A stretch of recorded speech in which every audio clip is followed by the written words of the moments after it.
Մի ներողություն, սա շատ կարևոր է, հարգելի գործընկեր, երբ որ ես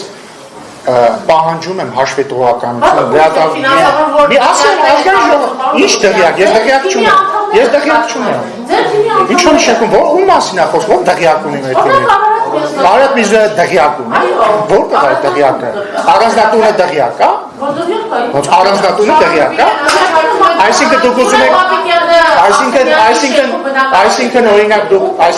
ուզում եք, այսինքն դուք ուզում եք ասել, որ օրինակ Պապուս հայրը, որը աշտարակի շրջանի Արտաշավան գյուղից 1950-ականներին եկել է Երևան եւ իր եղբայրների հետ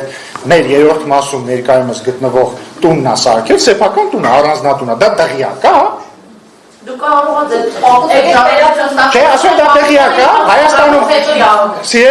Հայաստանում ապրող սիրելի բոլոր սեփական տուն ունեցողներ, իմացեք, որ այսուհետ դուք ապրում եք դղյակներին, բայց արդեն դուք անհետաքրքիր եք, Դե եթե ես անհետաքրքիր եմ, խնդրում լքեք ես սենյակը։ Դե ուրեմն նստեք եւ լսեք։ Խնդրեմ։